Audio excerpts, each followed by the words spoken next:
And AstraZeneca says its vaccine against coronavirus appears to be effective, also against the mutated strain that was discovered in Britain last year.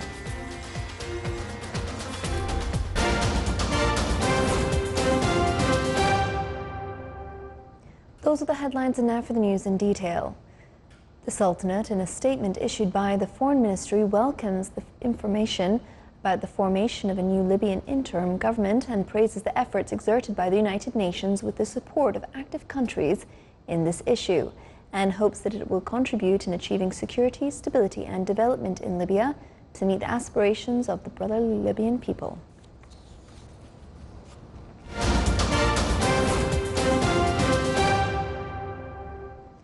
The United Nations welcomed Washington's plan to end the United States' designation of Ansar Allah, the Yemeni group, as a terrorist organization.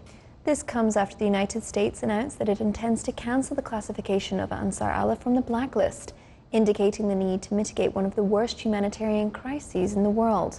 A UN spokesman said the UN welcomes the declaration intention of the U.S. administration to cancel the classification, as it will provide massive relief to millions of Yemenis who depend on humanitarian aid and commercial imports to meet their basic survival needs.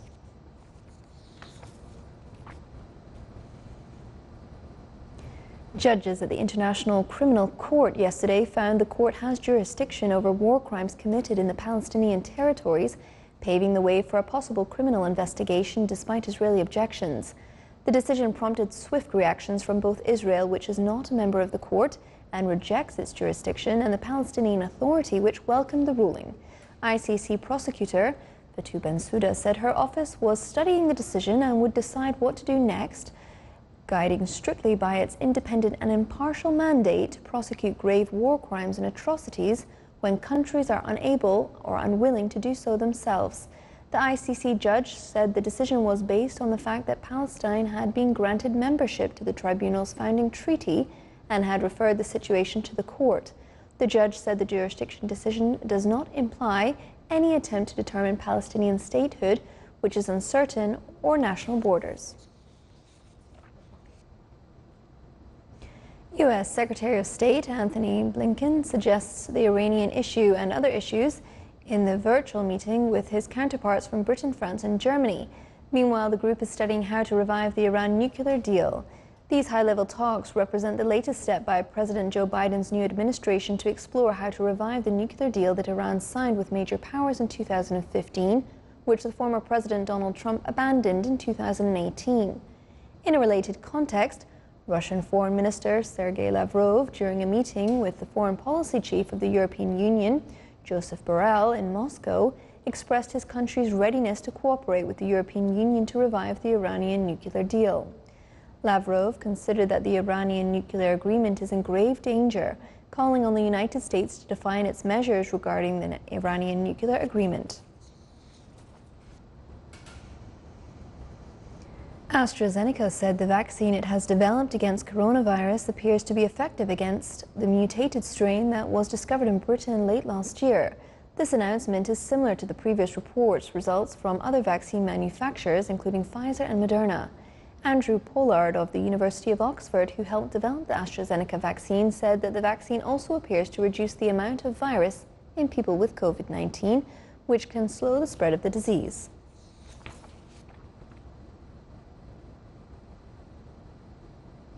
President Joe Biden yesterday seized on feeble U.S. employment data to argue the world's largest economy needs his $1.9 trillion pandemic relief package, which cleared a key Senate hurdle without support from the Republican opposition. The closely watched jobs data showed the unemployment rate dropped to 6.3% in January, but the economy added only 49,000 jobs. The stimulus package includes a host of measures aimed at boosting the recovery, including aid to small businesses and the unemployed, and funds to speed up vaccine distribution to contain the pandemic. Biden's efforts received a big endorsement when the IMF chief, Kristalina Georgiev, offered her support for the plan and rejected the notion it was excessive. The United States last year endured its worst economic contraction since 1946, and the recovery has been uneven, with some sectors like housing bouncing back more quickly, while other areas such as travel and entertainment are still suffering.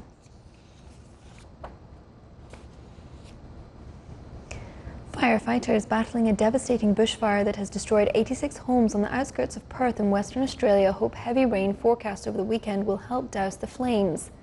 Thousands of people have been forced to flee their homes in Perth, complicating a 5-day lockdown imposed on Monday on the state capital after Western Australia detected its first coronavirus infection in 10 months. A State Fire and Emergency Service Commissioner said the fire had been contained, meaning firefighters have stopped the fire from spreading, but it is still actively burning.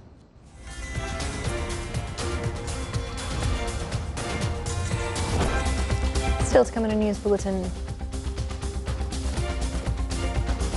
A 106-year-old French pianist is to release her 6th album shortly.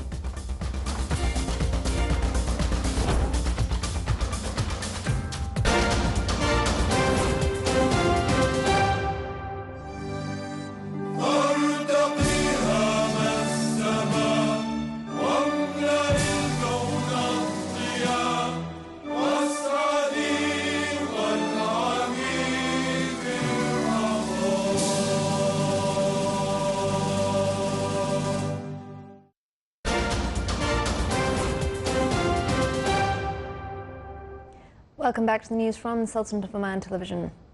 Muscat Security Markets reported a loss of 43 points at the beginning of February last week as the main indicator closed at 3,649 points.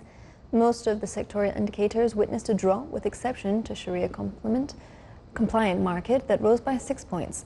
The volume of transactions in Muscat Security Market increased last week to 2,524 deals from 2,488 deals the week before.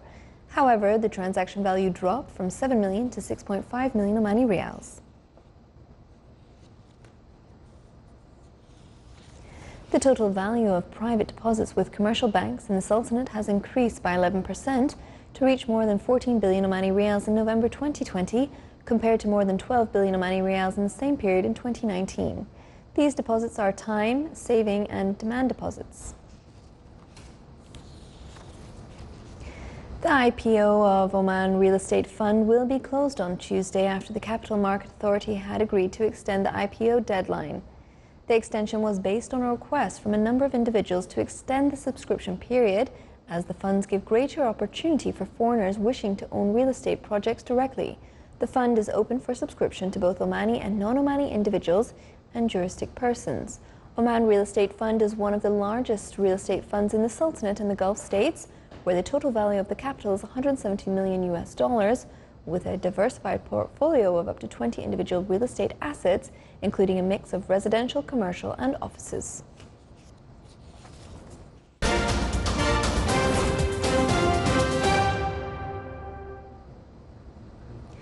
Colette May said she began playing the piano when she was 4 years old to find in music the warmth absence in her strict upbringing.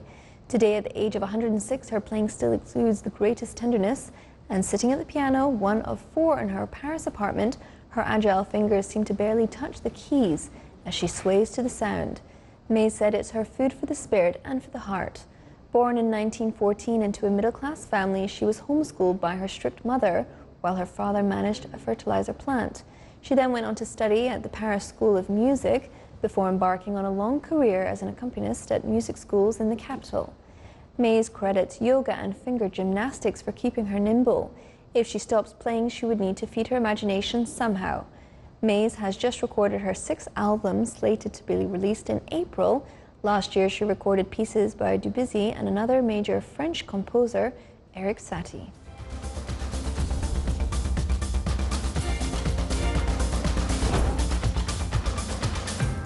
This is the Sultan of Oman television. Before we end tonight's bulletin, here are the main points once again. The Sultanate welcomes the forming of a new Libyan interim government. The United Nations welcomes U.S. move to end designation of Yemeni Ansar Allah Group as a terrorist organization. The International Criminal Court says it has jurisdiction in the Palestinian territories. And AstraZeneca says its vaccine against coronavirus appears to be effective also against the mutated strain that was discovered in Britain last year. With that, we come to the end of tonight's news bulletin. From all of us here at the newsroom and the studio, it's good night.